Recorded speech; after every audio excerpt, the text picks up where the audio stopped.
zuek mezu horiek jasotzen dituzuenean eta zuen mugikorrean, zer nolako jarrera hartzen duzu edo, ez?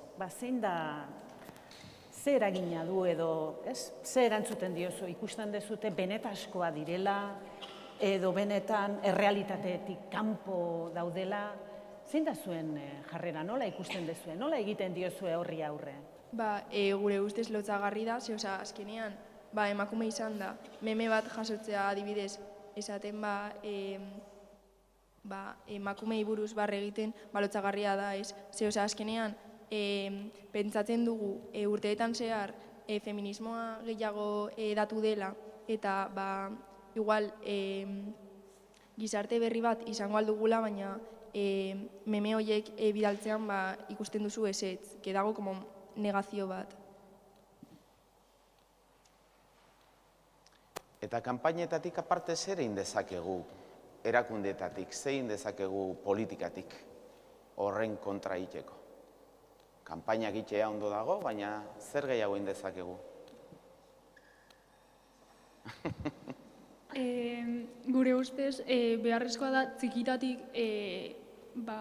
tailerrak edo gauzak jasotzea, jendea normalean ikastoletan eta eskoletan hasten dira nola berdintasunezko gauzak ematen ez dakitze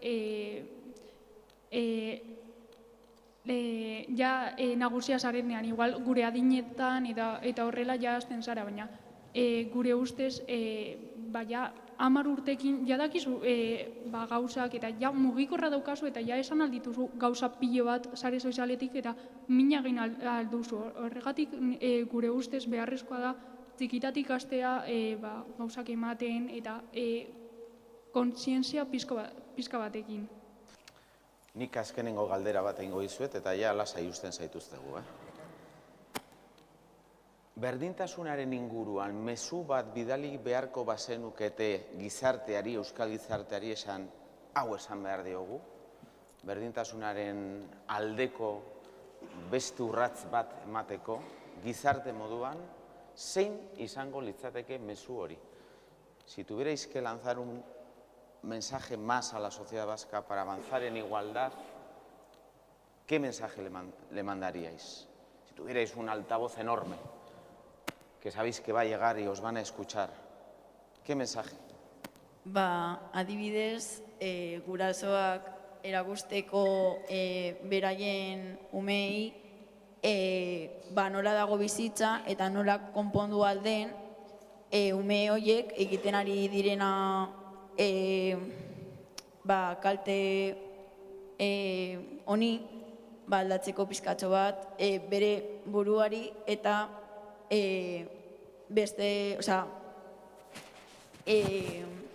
gai hau beste moduan ikusteko.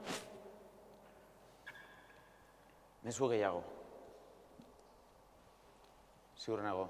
A ber, hortik mikrofonoa, mesedez. Bueno, gu pasaden urtean tailerrak eman genituen lehenengo mailan eta gure ustez gai nagusia izango litzateke feminismoa ez dela emakumeen gauza bat.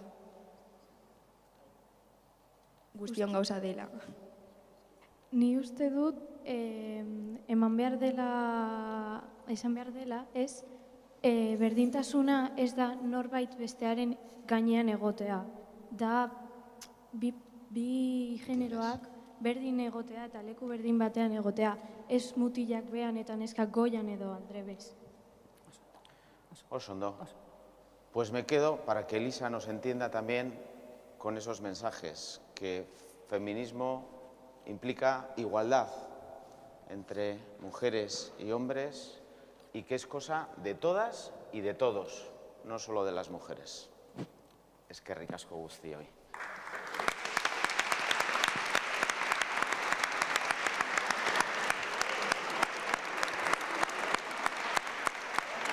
Eta orain, nahi baduzue, altxatuko gara, aruntza begira, ze nahi dute atera argazkitxo bat.